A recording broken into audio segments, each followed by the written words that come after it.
They came with heavy hearts, heads bowed, faces marked with disbelief. The football world gathered in silence, not in a stadium, but outside a chapel in Portugal. Just days ago, Diogo Jota was celebrating the happiest moment of his life, his wedding to Ruth, his childhood sweetheart, a celebration of love, life, and a future still unwritten. But today, that future lies shattered.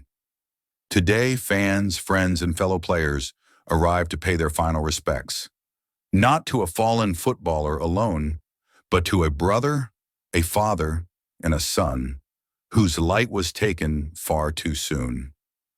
From the early hours, mourners lined the narrow streets of Porto. Portugal flags waved gently in the summer breeze. As a sea of red jerseys, Wolves, Liverpool, Portugal came together in unity, grief, and reverence. A convoy of black vehicles rolled in quietly. Inside them, familiar faces, teammates past and present, coaches, legends, friends who once shared the pitch with Jota now stood with tears in their eyes. They weren't there for a match. They were there for goodbye. Mohamed Salah, Virgil van Dijk, Ruben Neves, even managers and staff, all came not as stars but as mourners. They embraced the grieving family. They stood by Jota's wife Ruta and the parents who lost not just one son, but two. Because in that crash, André Jota, Diogo's younger brother, his shadow and companion, was also lost. The two had been heading to the UK, avoiding flight due to Diogo's recent lung surgery.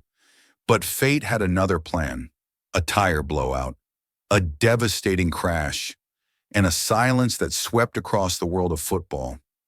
Inside the church, a moment of prayer. Outside, thousands of fans held candles, scarves, photos. Some wept, others whispered chants. Jota, Jota, echoing in heartbreak. The caskets, side by side, were adorned with jerseys. One Portugal, one Liverpool. As pallbearers lifted them, the pain was visible. Final applause broke out, not for a goal, but for a legacy. Diogo Jota didn't just score goals. He inspired. With every touch, with every quiet celebration, with every unselfish run. He reminded us of the joy in the beautiful game. And now, in death, he reminds us of its fragility. The funeral ended with a walk through the crowd. Thousands lining up to say one last thank you, one last goodbye.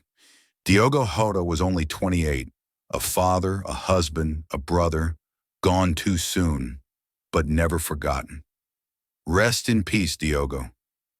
Rest in peace, André.